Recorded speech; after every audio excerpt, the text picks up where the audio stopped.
Hi, I'm Dustin Godfrey with Castanet News, and I'm joined by Dan Ashton, incumbent MLA and the BC Liberals candidate for the Penticton riding. Today we're going to be looking at the issues heading into the election through your lens and the lens of the BC Liberal Party. We have heard of some of your accomplishments from your first term as MLA. What would you like to accomplish moving forward, though, if you're elected for a second term? Well, continue to service the people here that, in the sense of servicing, represent the people that have elected me. And Dustin, thank you for allowing me on the program today. I always say Penticton Peachland because this riding encompasses Peachland, Summerland, Penticton, and Naramata.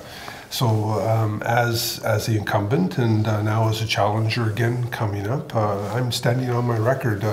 I've made two promises. One was to pay for the by-election, as everybody knew, and I stepped forward. But the most important one to me and a bunch of people that I had the incredible opportunity to work with was to ensure that the Dave Campy Tower got under construction.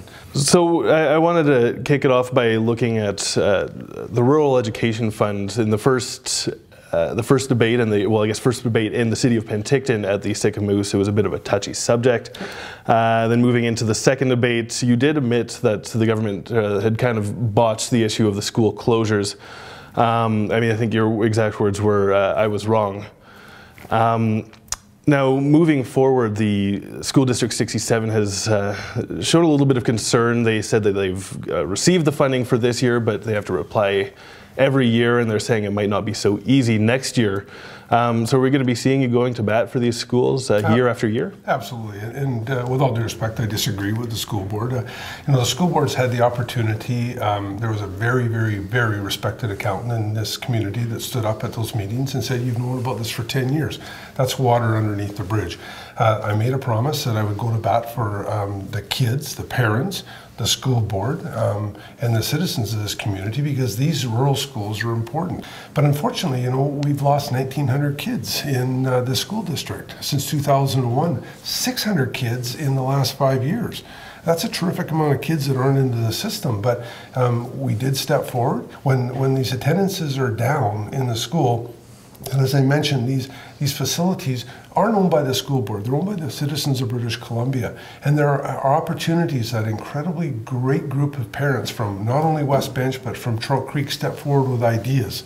And I think those ideas really have to be looked at in earnest by the school board to make sure that these become more of a community facility.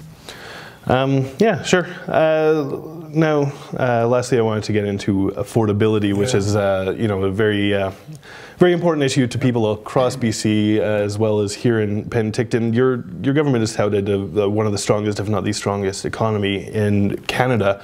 Now, at the same time, Penticton in particular has one of the highest rates in the province of child poverty. The latest figures that I've seen are from 2014, about 22%. That's more than 1 in 5 children.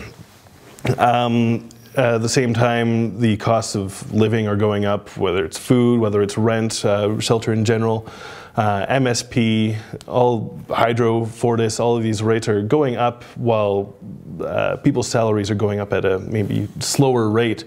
How would you address that issue? Well, it's a multi-pronged attack that's going to take place. Let's just regress for a sec. As a city council at a very large subdivision that's taking place, Sandero Canyon, we upsize the pipe so that we can step beyond the city boundaries to ensure that there is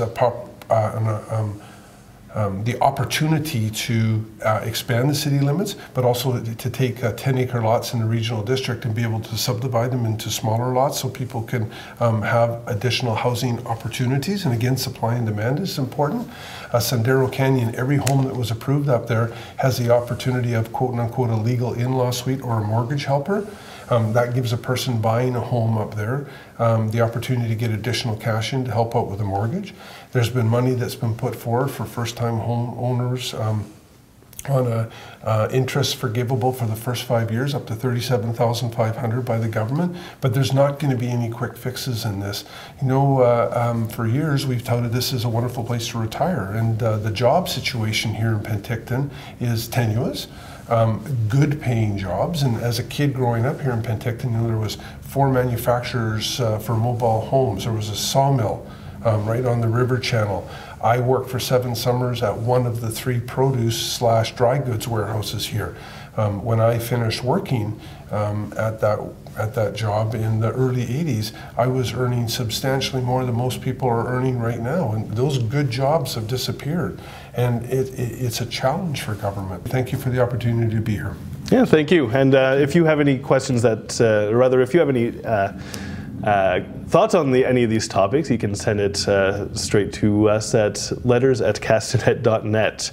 And for Castanet News, I'm Dustin Godfrey, and thanks to Dan Ashton. Thank you, and thank you again for allowing me to be here. Thank you.